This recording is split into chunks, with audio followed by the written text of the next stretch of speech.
মদিনার নবী দাঁড়ালেন উম্মতের দল জমিনে থাকা অবস্থায় একবার সুবহানাল্লাহ আওয়াজ দাও, একবার আলহামদুলিল্লাহ আওয়াজ দাও, আরেকবার আল্লাহু আকবার আওয়াজ দাও।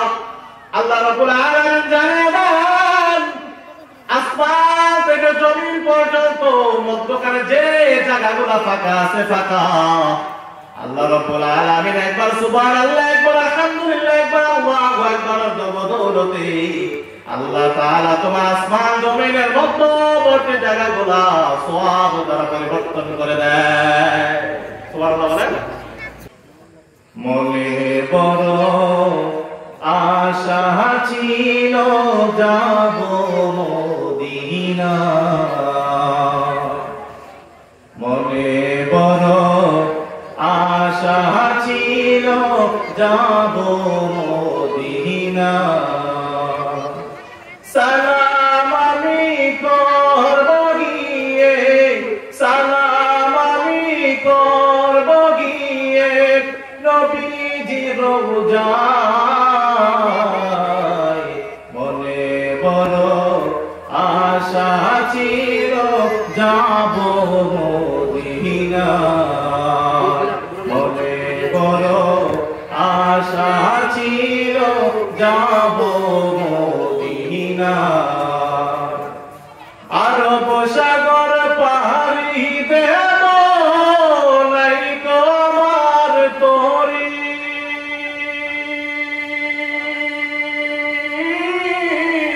পাখি নয় কৌরে যাব ডানাতে বরে করি, আরব সাগর পাহাড়ি দেব নাই আমার তরি, পাখি নয় কৌরে যাব ডানাতে বরে করি, আশায় আছে সম্বল নাই, আশায় আছে সম্বল নাই, করি কি উপায়,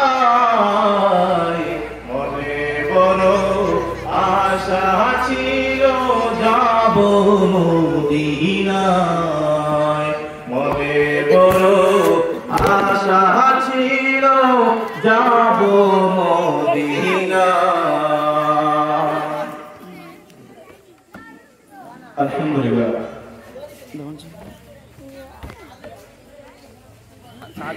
সাতগাঁও ফাঁসি আলিগড় হাতারা কাটামোড়া মাদ্রাসা প্রবেশে আয়োজিত আজকের ইসলামী মাস সম্মাননা সমাবেশের প্রধান অতিথি বিশেষ অতিথিবৃন্দ, উপস্থিত দিন দরিদ্র মুসলমান ভাইরা, পর্দার আড়ালের শ্রদ্ধা সম্মানিত মা বাবারা, আল্লাহ পাকের দরবারে শুকরিয়া জ্ঞাপন করি যে মুনিব আমাদেরকে একটি দ্বীনি মজলিসে বসার মতো তৌফিক দান করেছেন। এই কারণে আল্লাহ তাআলার দরবারে শুকরিয়া জ্ঞাপন করি আলহামদুলিল্লাহ। আমরা শুরু করি আলহামদুলিল্লাহ। লক্ষ কোটি দুরূদ আর সালাম বিশ্বমানবতার নবী বিশ্বমানবতার মুক্তি হিসেবে সাইয়্যিদুল মুরসালিন খাতামুন নবিয়্যিন শফিউল মুজনিবিন রাহমাতুল লিল আলামিন হযরত মুহাম্মদ সাল্লাল্লাহু আলাইহি ওয়াসাল্লাম সর্বোপরি শুকর সেই মুনিবের দরবারে যে মুনিব আমাদেরকে একটা দ্বীনি মজলিসে বসার মতো তৌফিক দান করলেন, 10 মায়ের 10 সন্তানকে রব্বুল আলামিন একত্রিত হওয়ার মতো যে তৌফিক দান করলেন। এটা এমন একটা বাগান, এমন একটা জলসা যে বাগান সম্পর্কে নবী বলেছেন এটা একটা জান্নাতি বাগান। সুবহানাল্লাহ বলেন। সবাই সামনে আসতে হবে, পিছনে না বসে আমরা সবাই সামনে যাই, সবাই সামনে চলে যাবে। মাদ্রাসার ছাত্র যারা আছে আমরা সবাই প্যান্ডেলের ভিতরে চলে যাবে। আল্লাহ তাআলার দরবারে অনেক বড় একটা রহমত, একটা শুকরিয়া যে রব্বুল আলামিন এই এলাকার মধ্যে একটা দ্বীনি বাগান, দ্বীনি মাদ্রাসা হওয়ার মতো তৌফিক দান করলেন। এই মাদ্রাসাটা এমন একটা দ্বীনি মাদ্রাসা যে মাদ্রাসা থেকে দেশের তৎকালীন মুহাক্কিক, মুফাসসিরিন, মুফাসসির বড় বড় আলেম তৈরি হতো। একদিন এই ফ্যামিলির ভিতরে এই এলাকার সম্পর্কে আলোচনা করব এই মাধ্যমে আল্লাহ তাআলা তার বান্দাদেরকে মহব্বত করে বিদায় রব্বুল আলামিন তার বান্দাদেরকে জান্নাতে বাগানে ঢুকিয়ে দেন সুবহানাল্লাহ বলেন। কারণ রব্বুল আলামিন তার কোনো বান্দাকে চায় না যে রব্বুল আলামিন তার বান্দা জাহান্নামে যাবে। আল্লাহ তাআলা তার বান্দাকে এই জন্য সৃষ্টি করেছেন যে তার বান্দাটা যাতে মৃত্যুবরণ করার পর জান্নাতে যেতে পারে। আল্লাহ তাআলা চায় না তার কোনো বান্দা যাতে জাহান্নামে যায়, আল্লাহ তাআলা সেটা চায় না। এই জন্য রব্বুল আলামিন আমাদেরকে দুনিয়াতে পাঠাচ্ছেন পরীক্ষার জন্য। আল্লাহ রব্বুল আলামিন কুরআনের আয়াতের মধ্যে বলে দেন, ইয়া আইয়ুহাল্লাযীনা আমানু তাকুল্লাহ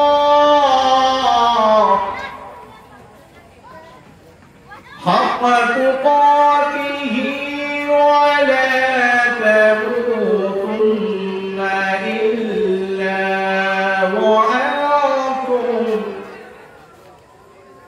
ইল্লা ওয়া আনতুম মুসলিমুন।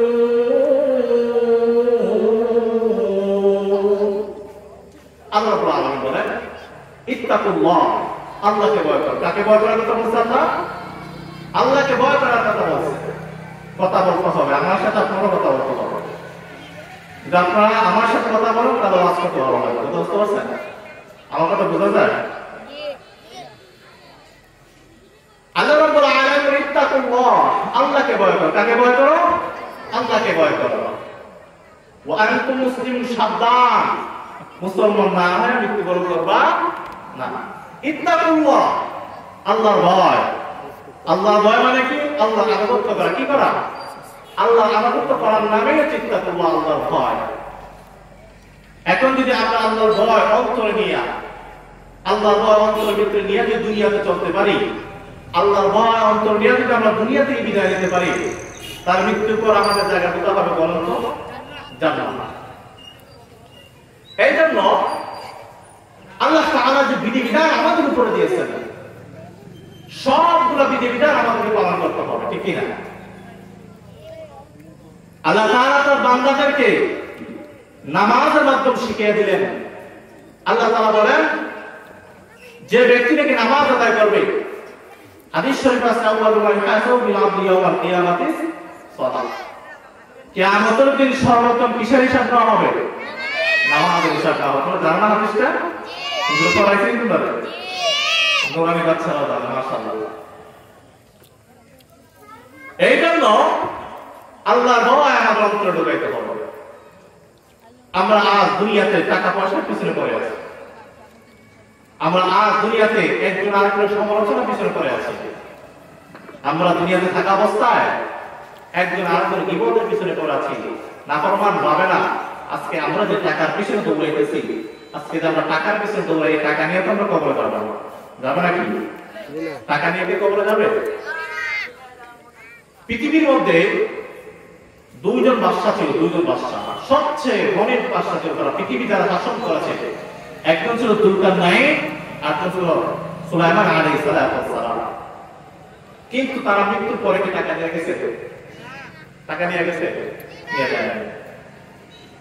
তামাম দুনিয়ার বাদশা যুলকারনাইন মৃত্যুর আগে তার খাদেমকে নসিহত করে দেয়, খাদেম আমি যুলকারনাইন যখন নাকি দুনিয়া থেকে বিদায় নিয়ে যাব, আরে খাদেম আমি যুলকারনাইন যখন দুনিয়া থেকে বিদায় নিব, আমি যুলকারনাইন মৃত্যুর পর আমি যুলকারনাইনকে যখন দাফন করে খাটিয়ার মধ্যে শোয়াইবা, আমি যুলকারনাইন খাটিয়ার শোয়ানোর পর আমার ডান হাতটা একদিক দিয়ে বের করে দিবা, আর বাম হাতটা অর্ধেক দিয়ে বের করে দিবা। আমি যুলকারনাইন মৃত্যুর পর তামাম শহরটা একটু ঘুরাইয়া নিবা। যুলকারনাইন যখন নাকি দুনিয়া থেকে বিদায় নেয়,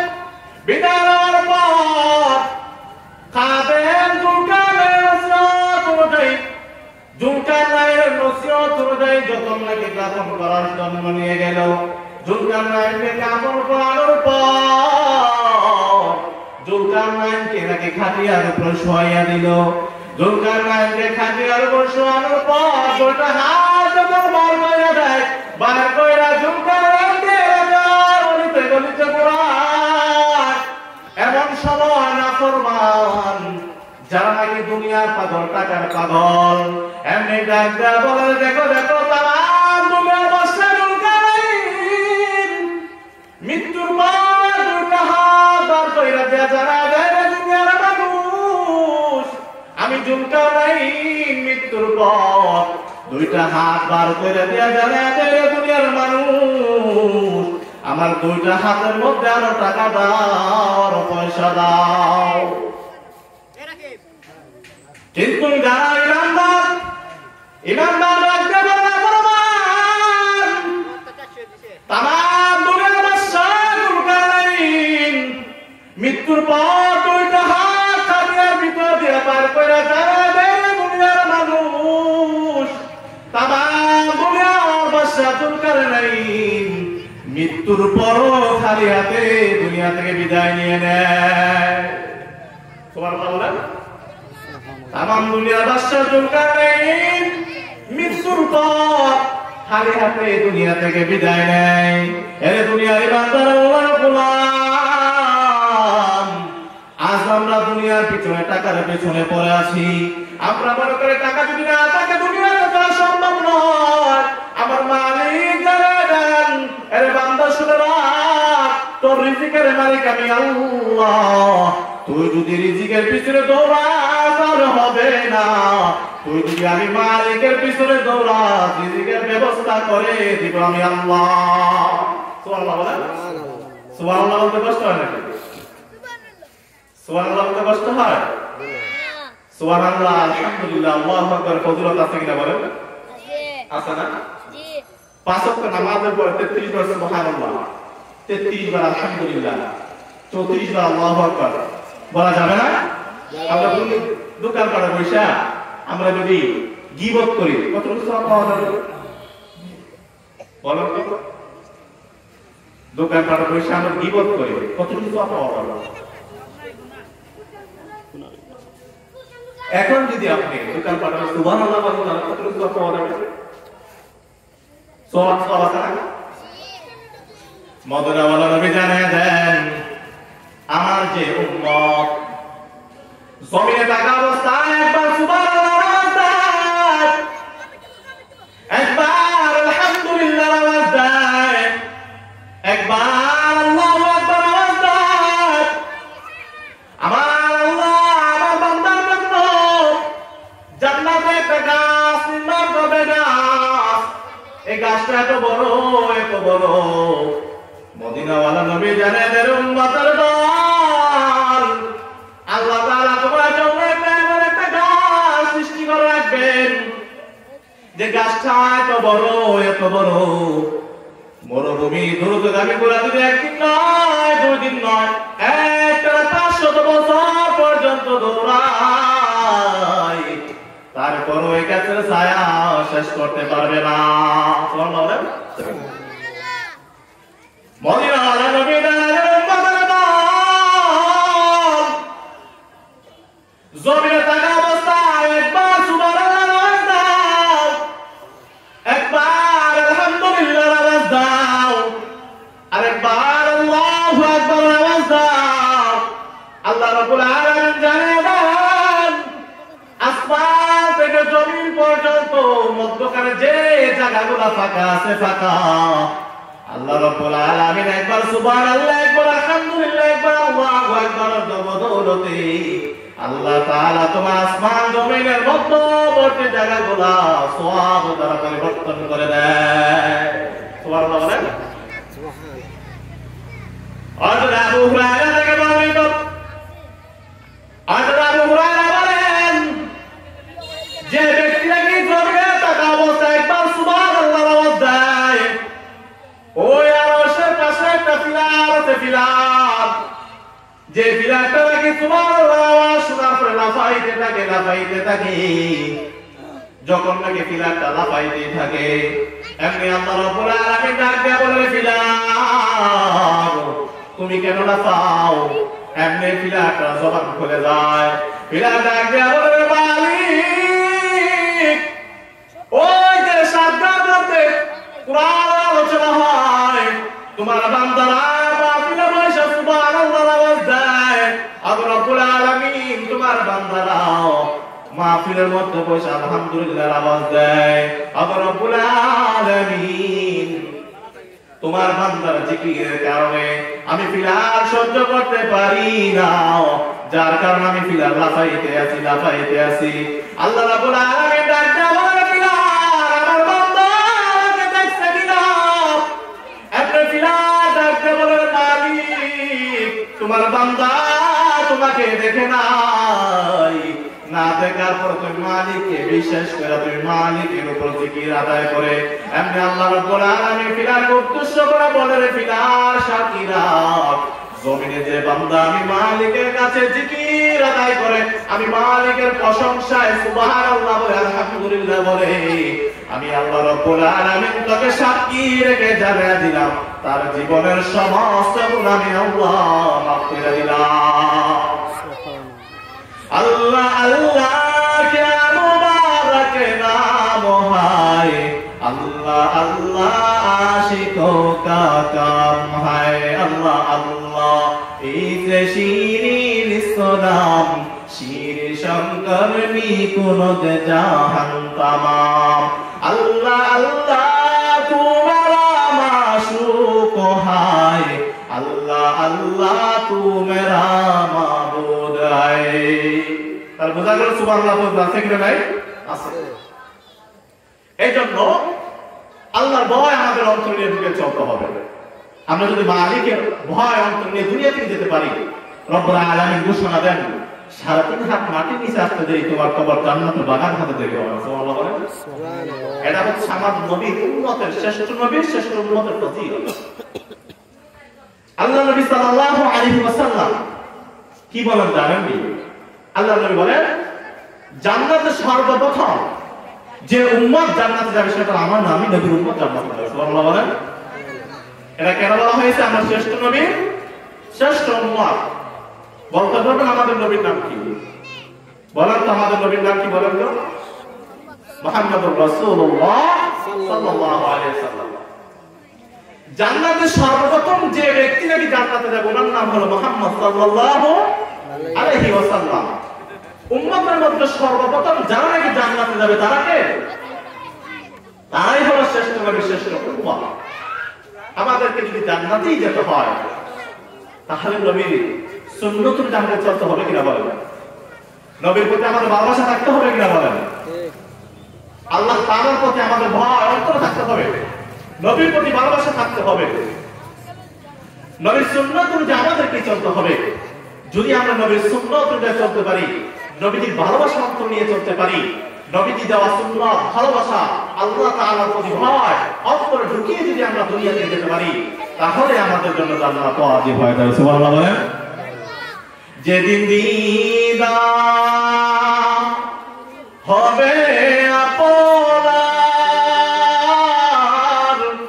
সেদিনই হবে আমার। যেদিন দিদার হবে আপনার সেদিনই হবে আমার।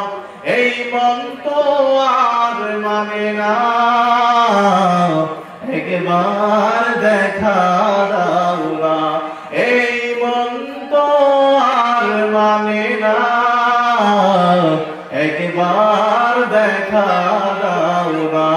হে রাসূল তোমায় ভালোবাসি অন্তরে শুধুই মুখে না,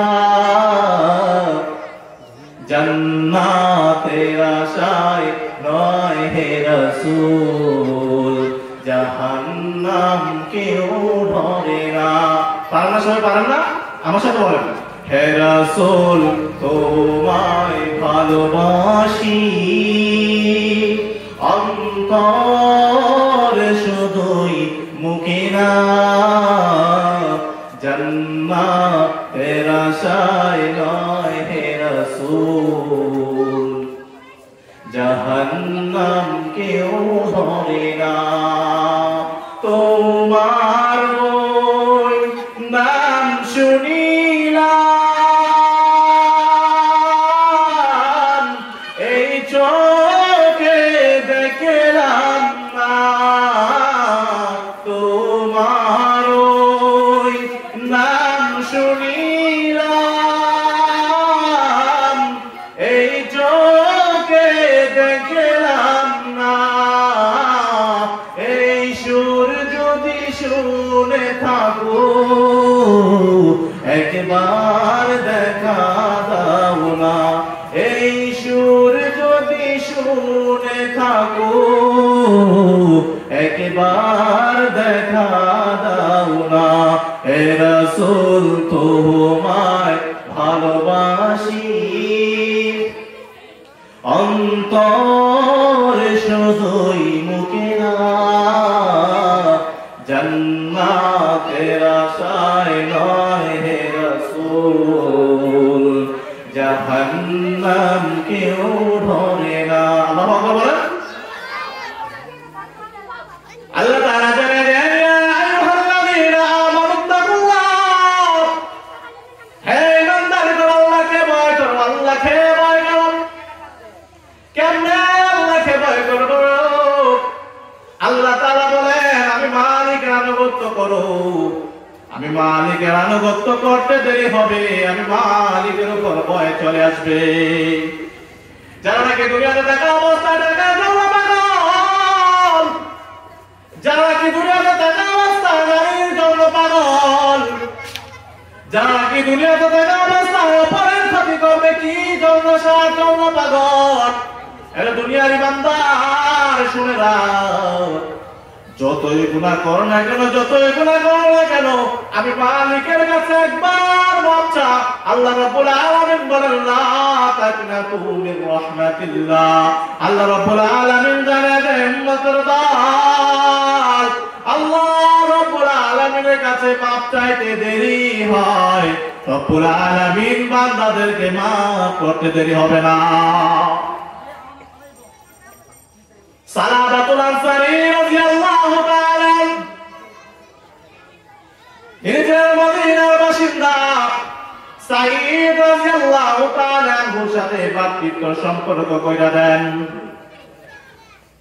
আল্লাহ নবী সাল্লাল্লাহু আলাইহি ওয়াসাল্লাম সাহাবাকে ডাকতে বলে সাহাবা সাঈদ হলো তোমার ভাই আজকে থেকে সাঈদ তোমার ভাই হয়ে গেল সাঈদ রাদিয়াল্লাহু তাআলা যখন লাগি যুদ্ধের জন্য চলে যায় এমনি সাহাবাকে ডাকতে বলে সাহাবা আমার স্ত্রীকে তুমি দেখে রাখবা সাঈদ রাদিয়াল্লাহু তাআলা যখন লাগি যুদ্ধের ময়দানে চলে যায় যাওয়ার পর গভীর রাত শয়তান হঠাৎ সাহাবার কাছে চলে আসলো শয়তান এসে সাহাবাকে ডাকতে বলে সাহাবা সাঈদের স্ত্রী অনেক সুন্দর আরে সাহাবা যাও যাও এত বড় সুযোগ তুমি মিস করবা না সাঈদের স্ত্রীর কাছে চলে যাও এমনি সাহাবা যখন লাগে শয়তানের ঢুকার পরে যায় সাহাবা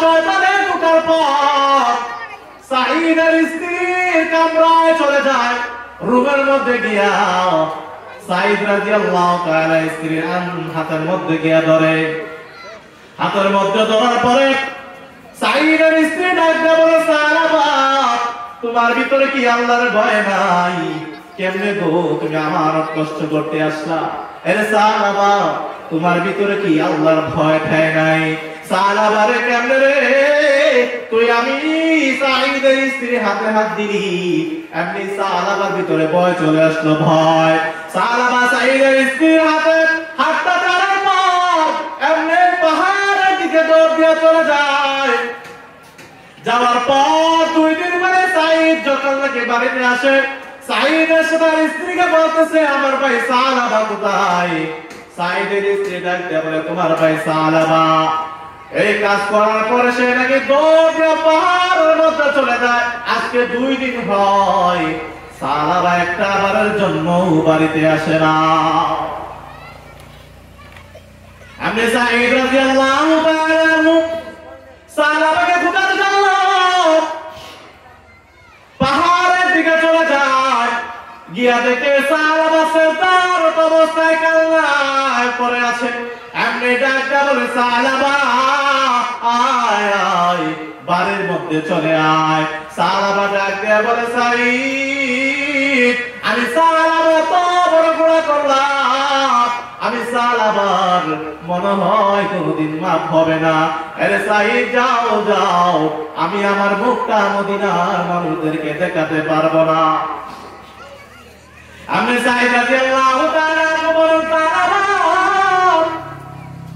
চিন্তার কোনো কারণ নাই, আসো আসো নবীজি দরবারে যাই। আমি সালাবা ডাক দিয়ে বলেন, নবীজির কাছে যদি যায় নবী আমাকে মাফ করবে কিনা? আমি সাঈদ ডাক দিয়ে বলেন, সালাবা আগে তো চলো নবীজির দরবারে যাই। এই জন্য কিছু করবে। সালাবা বলছে, ঠিক আছে, আমি মদিনায় যাব না। আরে সাঈদ, আমি সালাবা হাতে পায়ের মধ্যে রশি লাগাও, হাতে পায়ে রশি লাগাইয়া আমি সালাবাকে টেনে হেসড়ে মদিনায় নিয়ে যাও। সালাবার কথা অনুযায়ী সাঈদ যখন লাগি, সালাবার কথা অনুযায়ী সালাবা হাতে পায়ে রশি লাগাইয়া মদিনার দিকে নিয়ে যাচ্ছে। এমনি রাস্তায় যাওয়ার পর ডাক দিয়ে বলে, রে ভাই সাঈদ, আমার না মনে হয় নবীজির দরবারে যাব না। এ সাঈদ, আমাকে নিয়ে চলো আলীর দরবারে, দেখি আলী আমাকে মাফ দেয় কিনা।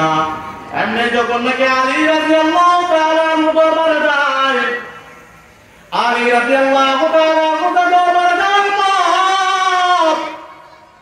আলী ডাক দেয়, সালাবা কেমনে রে এত বড় খারাপ কাজ করলি? অপর ব্যক্তির বউয়ের হাতে কেমনে তুমি হাতটা দিয়ে দিলা? যাও যাও, আমি আলী তোমাকে মাফ করতে পারবো না। এমনি সালাবা আস্তে আস্তে ডাক দেবে, সাঈদ আমাকে নিয়ে চলো উসমানের দরবারে।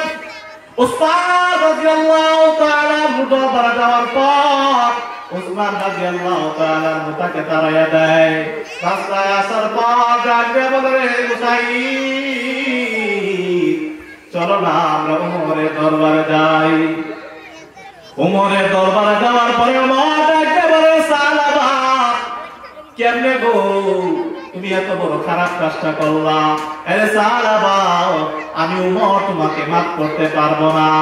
সালাবা রাস্তা আসার পরে ডাকতে বলে, সাঈদ আলীর দরবারে গেলাম, উসমানের দরবারে গেলাম, উমরের দরবারে গেলাম, চলো না আমরা আবু বকরের দরবারে যাই। আবু বকরের দরবারে যাওয়ার পর আবু বকর যখন নাকি তাকে তাড়িয়ে দেয়, তাড়ানোর পর যখন নাকি রাস্তায় চলে আসে, রাস্তা আসার পর এমনি সাঈদকে ডাক দিয়ে বলে, সাঈদ ঘুরে ঘুরে দেখলাম আলী তাড়িয়ে দেয়, উসমান তাড়িয়ে দেয়, উমর তাড়িয়ে দিল, আবু বকর তাড়িয়ে দেয়। এর সাঈদ চলো না নবীজির দরবারে যাই। নবীজির দরবারে যাওয়ার পর নবীজি যখন বিষয়টা শুনলেন, শোনার পর নবীজি রাগে সারা শরীর রাগে লাল হয়ে গেল। ডাক দিয়ে বলতেছে, সালাবা কেমনে রে এত বড় কাজ তুমি করে ফেললা? বলে, সালাবা মাফ দেওয়ার মালিক আল্লাহ, আমি নবীজি তোমাকে কিছুই করতে পারবো না। যখন নাকি সালাবা এই কথা শুনলো, নবীজি তাকে দৌড় করে তাড়াইয়া দিল। রাস্তার মধ্যে আসার পর দেখতে বলে, সাঈদ ঘুরে ঘুরে দেখলাম আলী আমার উপরে খুশি না, উসমান আমার উপরে নারাজ, উমর আমার উপরে নারাজ। আরে সাঈদ আবু বকর নরম দিনের মানুষ, সেও আমার উপরে নারাজ। শুধু তাই না, রাহমাতুল লিল আলামিন বিশ্ব নবী পর্যন্ত আমি সালাবার উপরে নারাজ। আরে সাঈদ আমার এই মুখটা আমি কাউকে দেখাতে পারবো না, আমার এই মুখটা কাউকে দেখাবো না। আরে সাঈদ আমার সালাবার হাতে রশিটা খুলে দাও। সাইদ যখন নাকি সালাবা হাতে পায়ে রশি কইরা দিয়া দিল, সাইদ খোলার পর সালাবা তো এলাকা থেকে বিদায় নিয়ে নিল। কিছুক্ষণের পরে জিবরাইল আলাইহিস সালাম নবীজি দরবারে হাজির। ডাক দিয়া বলে, ইয়া রাসূলুল্লাহ, ইয়া হাবিবাল্লাহ, হেদায়েতের মালিক আপনি আল্লাহ নাকি আপনি নবীজি? নবীজি ডাক দিয়া বলে, হেদায়েতের মালিক আমার আল্লাহ। ওগো নবী, কেমনে গো সালাবাকে আপনি তাড়াইয়া দিলেন? সালাবার জীবনের সমস্ত গুনাহ আমার আল্লাহ মাফ কইরা দিছে। সুবহানাল্লাহ বলেন। সুবহানাল্লাহ। আল্লাহ রাব্বুল আলামিন যখন নাকি সালাবার সমস্ত গুনাহ মাফ করে দেন, মাফ করার পর রাসূলুল্লাহ সাল্লাল্লাহু আলাইহি ওয়াসাল্লাম ডাকতে বলে, সাহাবীরা যাও যাও সালাবাকে নিয়ে আসো। উমর ডাকতে বলে, ইয়া রাসূলুল্লাহ, সালাবাকে আমি তাড়াইয়া দিছি। আবু বকর বলে, আমিও তো তাড়াইয়া দিছি। উসমান বলে, ইয়া রাসূলুল্লাহ, আমিও তো সাহাবাকে তাড়াইয়া দিছি গো, আমরা একটু সাহাবারে নিয়ে আসি। কিছুক্ষণ পরে সাহাবীরা যখন নাকি সাহাবাকে আনতে যায়, যাওয়ার পর থেকে পাহাড়ের পর গুনগুনাস কে যেন কান্না সুরে বলতেছে, মালিক আল্লাহ রাব্বুল আলামিন গুনার কারণে আপনারা গুনার কারণে পাওনা পাক, গুনার কারণে জিহ্বা না পাক। আল্লাহ রাব্বুল আলামিন তুমি যদি তাড়াইয়া দেন, বলেন না কার দরবারে যাব? এমনি সালাবা চোখের পানি ফালাইয়া যখন নাকি কান্না করতেছে, এমনি আবু বকর ডাক দিয়া বলে, সালাবা মাথা উঠাও। সালাবা বলতেছে, অন্ধকারে মুখ দেখা যায় না, আওয়াজ শুনলাম তুমি আবু বকর। না না, আমি ছাড়বো না। এমনি ডাক দিয়া বলে, সালাবা মাথা উঠাও, আমার আল্লাহ তোমার জীবনের সমস্ত গুনাহ মাফ কইরা দিছে।